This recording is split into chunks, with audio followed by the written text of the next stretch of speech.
Oh, thanks, Pip. I do want to acknowledge we're having this event on Gadigal land, and particularly acknowledge the impact of the arms trade, the impact of conflict on First Nations peoples across the globe, but especially here in Australia. Of course, it's First Nations peoples who have always felt the brunt of a militarised economy, not least with UK and Australian atomic weapons experiments in this country.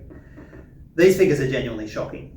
A world which is already far too militarised increased its global spending by some 6.8% on weapons in 2023, to make a shocking figure of some over $2.4 trillion being spent on arms, ammunition, and ways of killing each other.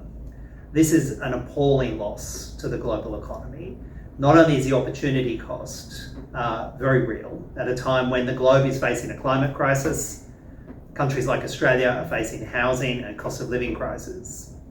To see the globe spend $2.4 trillion on new and novel ways to kill each other is obscene. It also, however, generates further political instability, and weapons spending begets more weapons spending. Nations see their neighbours arming and arm in response, and what we're seeing is a cycle of excessive military spending, of which Australia is playing a very real part. It is remarkable to see with these figures that Australia spends almost twice per capita what Russia spends on weapons. Just think about that for a moment. Russia, with its multiple conflicts, its war in Ukraine, spends only a little over half per capita of what Australia spends on weapons and the military. We live in one of the most benign security environments on the globe. And yet, despite that, we have the two war parties in Canberra, Labor and the Coalition, egging each other on to spend more and more of our collective wealth on weapons. The Australian public deserves that spending on fighting the climate crisis, on reducing the cost of housing and dealing with their day-to-day insecurity with a cost of living crisis. And yet both Labor and the Coalition are predicting more and more of our collective wealth being spent on weapons. And when you look at the spending in the region, you think about countries that face genuine geopolitical risks.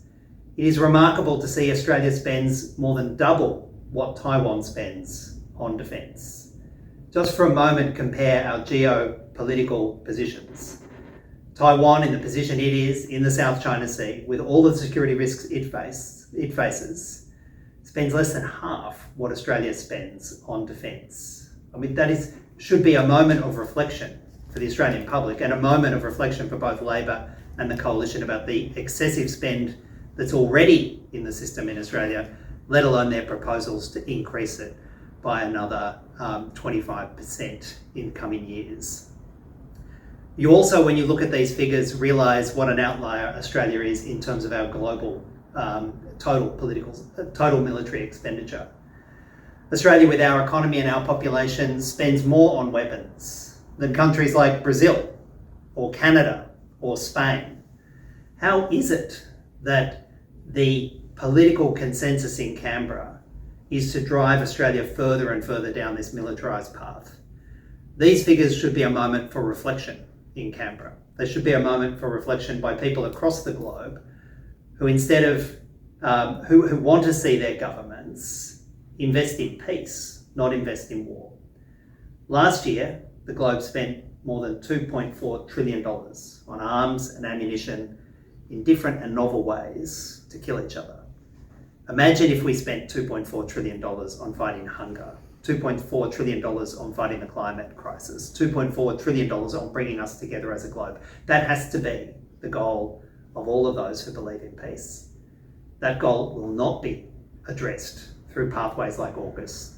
That goal is harmed through proposals like Australia investing in the nuclear cycle.